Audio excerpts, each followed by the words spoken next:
ወይኔ ደስ ሲል ዛሬ ማለት ነው። ሄርሜላና አብርሽ በአዲስ ነገር መጥተዋል። እንግዲህ ሚስቲቱ እንግዲህ እንጣት ፍርጥ እያለች ነው። ምክንያቱም እሱ ነው እንትን እቃ ልብስን እሱ እኮ መምጣት በነገራችን ላይ እሱ መምጣት አቅቶት አይደለም፣ ግን አንቺን ሩታ የምትበይ ባለጌ ሴት ማለት ነው አንቺን ማየት ስላልፈለገ ነው። ይህን ደግሞ ጠንቀቀሽ ታውቂያለሽ፣ ጠንቀቀሽ በደንብ አድርገሽ ታውቂያለሽ። እና ያን ስለሆነ የራስሽ የምታደርገው ነገር የራስሽ ችግር ስለሆነ እሱ ማን ላከ? ሄርሜላና የሄርሜላን ወንድም ላከ ማለት ነው። እና የሚወጭሽን ነገር አታርጊ። በቃ እንግዲህ እሱ እኮ እኔ አልፈልግም፣ በፍጹም በታምር አልፈልግም፣ እሷን አልፈልግም፣ ሩታን አልፈልግም ብሎ ተናግሯል። የሰው ላይ ደግሞ የሚናገረው አንድ ጊዜ ነው። አንድ ጊዜ ከተናገረ በኋላ ያዙ ልቀቁኝ ምናምን ብትይ ምንም ጥቅም የለውም።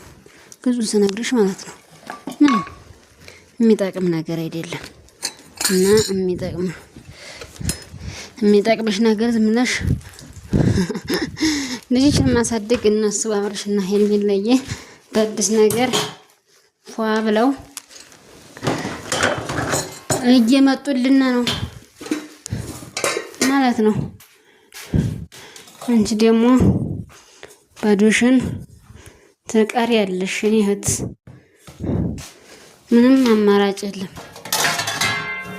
ንጹህ ስነግርሽ አማራጭ ስለሌለሽ፣ ምክንያቱም አንቺ የምታደርገው ነገር መጀመሪያ ላይ በጣም ነበር እሱ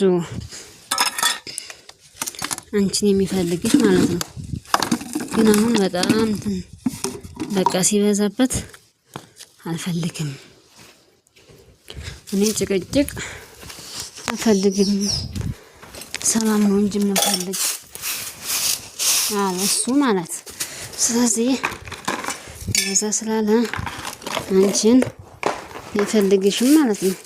መሆን የሚፈልገው ከሄርሜላ ጋር ነው፣ ከሌላ ሰው ጋር መሆን አይፈልግም። ያን ደግሞ አምነሽ መቀበል አለብሽ። አምነሽ ካልተቀበልሽ ከባድ ነው። ለሁሉም ነገር አምነሽ ተቀበይ። እውነት ነው ምንሽ አምነሽ መቀበል አለብሽ። እውነቱ ይሄ ነው። እውነቱ ይሄ ስለሆነ እና እንደዛ ነው የምልሽ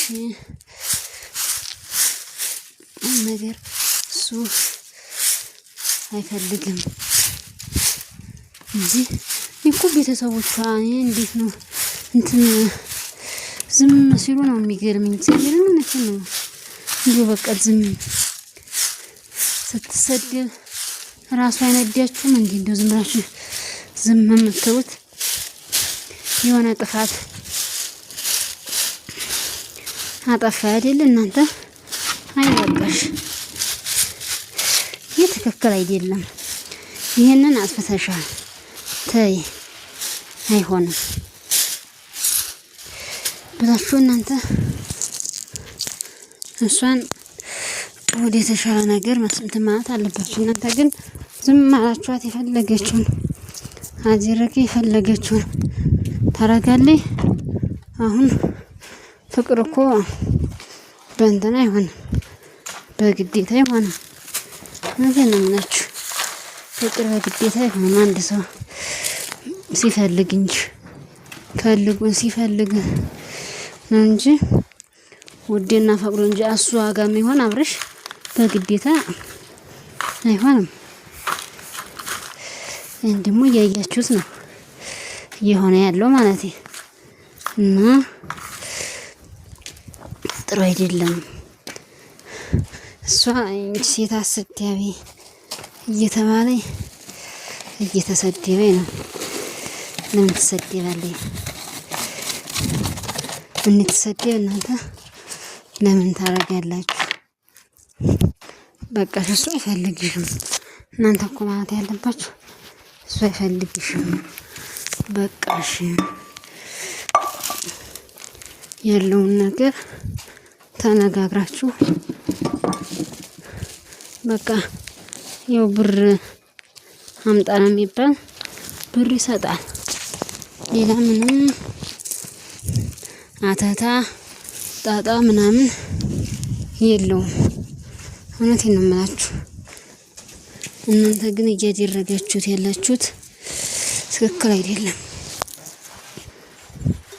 ትክክል ስላልሆነ ይሄ ጥሩ አይደለም። ነገ እንትን የሚላትን ለምን የሚያሰድባትን ነገር ለምን ታደርጋላችሁ? ማድረግ የለባችሁም። እሱ አልፈልግም አለ አይደል? አንድ ሰው አልፈልግም ካለ ምንም ማድረግ አይቻልም። የሰው ልጅ ይቻላል አይቻልም። ስለዚህ ፈልግም ካለ ይደረጋል ነው። እኔ እንደኔ ነው ማለት ነው። መስመር ቅዱስ እና አንዳንድ ሰዎች ተዋዴው ብዙ ሄርሜላ ሄርሜላ ምታል እሱ እኮ አፈቅርሻለሁ አላት። እሱ ሄርሜላ ነው እኔም አፈቅር ሄርሜላ ነው እንጂ እሷን አይደለም፣ ሩታን አይደለም ማለት ነው።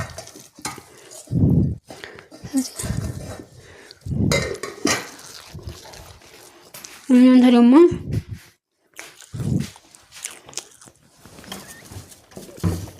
የቲክቶክ ማህበረሰቦች እናንተ ለራሳችሁ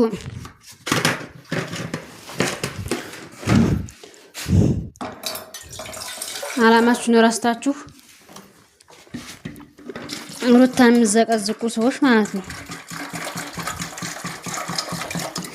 በጣም የምታስቁኝ እግዚአብሔርን በጣም ታስቁኛላችሁ ከምንም በላይ። ምክንያቱም እሷ ምን ታርግ ተወደደ፣ አንድ ሰው ተወደደ ምን ማድረግ አለበት? ምንም። ስለዚህ የምታደርጉት ነገር አይደለም። እሱ የሱ ጥፋት ምንም ጥፋት የለበትም ነው።